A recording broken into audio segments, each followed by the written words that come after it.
प्रश्नकाल माननीय सदस्य डॉक्टर कुशवाहा शशिभूषण मेहता। हम अभी जो स्थिति है पूरे राज्य का महोदय, आप देखें पूरे सभी विधानसभाओं में होगा, बाकी विधानसभा पलामू में तो आती है, ये बालू का जो जितने भी ये है सप्लाई का काम है वो थाने को दे दिया गया। थानेदार का काम है सो लॉ एंड ऑर्डर का नहीं रह गया, बल्कि जितने भी ऐसो ट्रैक्टर वाले हैं, बिचौलिए हैं, उन तमाम लोगों का सूची बना करके उनको बालू चलवाने का रह गया। और इसके साथ साथ जो भी बालू मिलना चाहिए काफी ऊंचे दामों पे मिल रहा है। ज्ञान तो होगा ही कि एमडीओ जो चुनाव सिलेक्शन हुआ उसमें राज्य सरकार का कोई राजस्व का नुकसान नहीं हुआ महोदय, बल्कि राज्य सरकार को फायदा हुआ, इसलिए उनकी सवाल का जवाब अस्वीकारात्मक दिया हुआ है महोदय। लेकिन सच है कि 4 साल गुजर गया है और आए दिन बहुत बड़े पैमाने पे एक्सीडेंट से लोग मारे जा रहे हैं, जिसके वजह से अभी एक इसमें जवाब है कि राजमहल अनुमंडलीय अस्पताल और कोटाल पोखर में भी ये सेंटर बनना है। पर हमें लग रहा है ना कि ये सिर्फ कागज में है, जमीन का हकीकत है कि वहाँ पे कुछ भी नहीं है। अनुमंडलीय अस्पताल राजमहल और प्राथमिक स्वास्थ्य केंद्र कोटाल पोखर, वहाँ पे महोदय ट्रामा सेंटर बना है और 21 में बना है, लेकिन संचालित नहीं हुआ। ये बात सही बोल रहे हैं। हमने विस्तृत रिपोर्ट मंगवाया है महोदय कि इस राज्य में कितने ट्रामा सेंटर हैं, और जब ट्रामा सेंटर बना तो अभी तक संचालित क्यों नहीं हुआ, काम क्यों नहीं कर रहा है, फंक्शनिंग क्यों नहीं हो रहा है। तो रिपोर्ट आ रहे मालूम चला कि हमारे पास मैन पावर नहीं है, हमारे पास डॉक्टर्स नहीं है महोदय। हमने इंफ्रास्ट्रक्चर तो बना लिया है, लेकिन हम उस और आगे बढ़ रहे हैं। डॉक्टर्स की हम रिक्रूटमेंट बहुत जल्द हम बहुत बड़े पैमाने पर करने जा रहे हैं।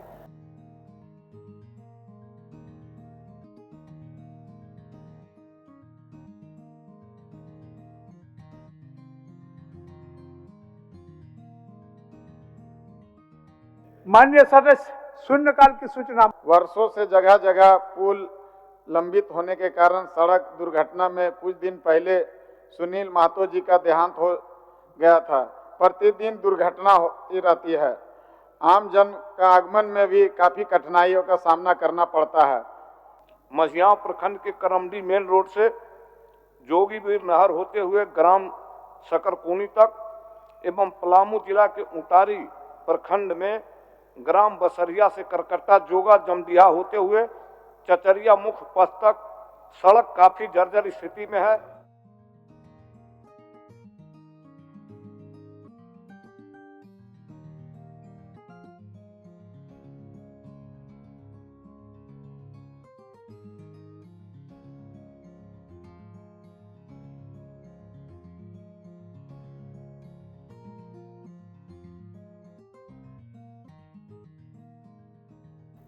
ध्यानाकर्षण की सूचनाएं। सर्वश्री प्रदीप यादव जी। थैलेसीमिया से पीड़ित बच्चों का, सिकल सेल, अप्लास्टिक एनीमिया से पीड़ित हजारों बच्चे जो रोज जीने मरने की लड़ाई से जूझ रहे हैं। अध्यक्ष महोदय, हमें उत्तर मिला है, हमें लगता है कि जितना यह गंभीर विषय है, मंत्रालय ने उतनी गंभीरता से ना लेकर के इसे सतही तौर पर उत्तर देने का प्रयास किया है। हम बताना चाहते हैं कि इस राज्य में थैलेसीमिया के जो आंकड़े प्रदीप जी ने बताया, लगभग 11,000 आप बता रहे हैं। हमें लगता है महोदय वो आंकड़े कम हैं।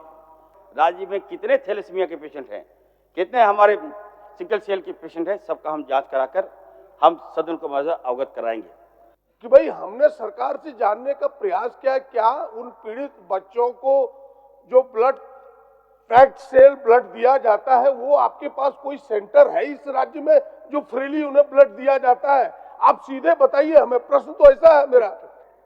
माननीय मंत्री महोदय, हर जगह है ब्लड, हम लोग ट्रांसफ्यूजन कराते हैं महोदय, ये कोई बड़ी बात नहीं है। हर जगह ब्लड कराते हैं, सदर हॉस्पिटल में हमारा है महोदय, रांची सदर हॉस्पिटल में है। दूसरा महोदय, बोन मेरो ट्रांसप्लांट इसका इलाज है। हम प्रदीप जी को कहना चाहते हैं, इसका जो ट्रीटमेंट है महोदय एक ले रहे हैं, ये हल्का प्रश्न नहीं है। अध्यक्ष महोदय कह रहा है कि रांची में हम कराते, क्या पूरे राज्य के बच्चे रांची आएंगे? आप बताएं, मेरे पास ये प्रश्न है। और रांची में फ्री नहीं होता अध्यक्ष महोदय, मैं सारे सबूत को लेके आया हूं। देखिए, मैं एक ऐसे बच्चे का सबूत लेके आया हूं, साक्षी कुमारी, जो किसी और का नहीं, मुख्य सचेतक की पोती है। अध्यक्ष महोदय,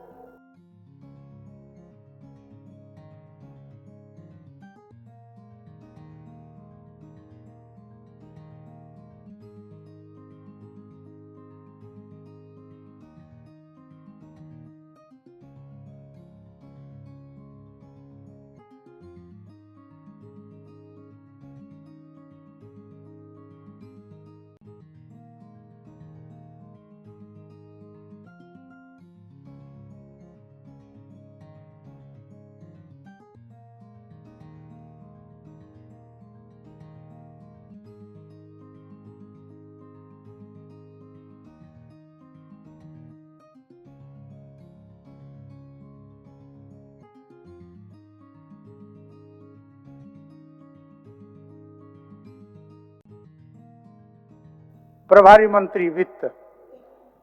भुगतान के दौरान जो व्यय होगा उसकी पूर्ति के लिए 37,66,70,000 रुपये से अनाधिक राशि प्रदान की जाए। माननीय सदस्य श्री नवीन जायसवाल जी अपना कोटती प्रस्ताव प्रस्तुत करें। श्री नवीन जायसवाल जी। अध्यक्ष महोदय, मैं मांग करता हूं कि उक्त शीर्षक की मांग 10 रुपये से घटाई जाए। नौजवानों के लिए, किसानों के लिए, महिलाओं के लिए, सबके लिए, आदिवासियों के लिए, मूलवासियों के लिए, पिछड़े वर्ग के लिए, अल्पसंख्यकों के लिए, सभी वर्गों के लोगों के लिए ये सरकार काम कर रही है और सरकार काम करेगी, इसमें कहीं दो राय नहीं। हम सब इस सदन में हम सब लोग महसूस करते हैं और झारखंड की जनता भी महसूस करती है। आज कानून व्यवस्था इस प्रदेश में बिल्कुल बद से बदतर है। कहीं भी आम लोग कोई सुरक्षित नहीं। पहले आपने जो गृह विभाग में जो बजट आपने रखा है उसका भी आपने कोई खर्च नहीं किया है बहुत अधिक। आपका उसमें भी पैसा यूं ही पड़ा हुआ है, लेकिन आप पैसे मांग रहे हैं तो ये समझ से परे होता है। आप किस काम के लिए आप पैसा मांगते हैं? अध्यक्ष महोदय, ये कोई मजाक नहीं कह रहे। 12 बजे रात को आते हैं शून्यकाल डालने के लिए और अफसर ने मजाक बना के रख दिया है। जवाब नहीं देंगे। ये सवाल जनता का है। जिस जनता के टैक्स से पैसे से ये सूट पहनते हैं, जिस जनता के टैक्स से पहनते से ये वोट पहनते हैं, कोट पहनते हैं, उस जनता का सवाल है। और जनता का सवाल का उत्तर नहीं देते अफसर। जो ईमानदार है उनको यहाँ से जोहार है, लेकिन जिन्होंने जब अपनी जिम्मेदारी का निर्वहन नहीं किया है उन पर कार्रवाई करिए। अध्यक्ष महोदय,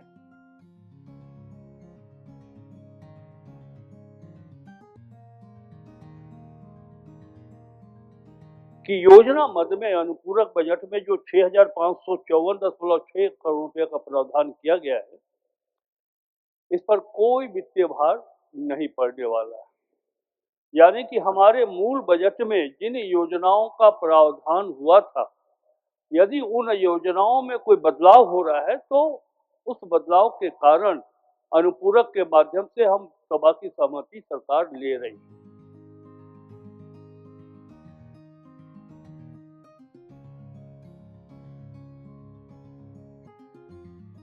स्वीकृति का प्रस्ताव प्रभारी मंत्री। मैं प्रस्ताव करता हूं कि झारखंड विनियोग संख्या 4 विधेयक 2025 स्वीकृत हो। प्रश्न यह है कि झारखंड विनियोग संख्या 04 विधेयक 2025 स्वीकृत हो। जो इसके पक्ष में है वह हाँ कहें, जो इसके विपक्ष में है वह ना कहें। मैं समझता हूं कि पक्ष में बहुमत है, पक्ष में बहुमत है। प्रस्ताव स्वीकृत हुआ। झारखंड विनियोग संख्या 04 विधेयक 2025 स्वीकृत हुआ।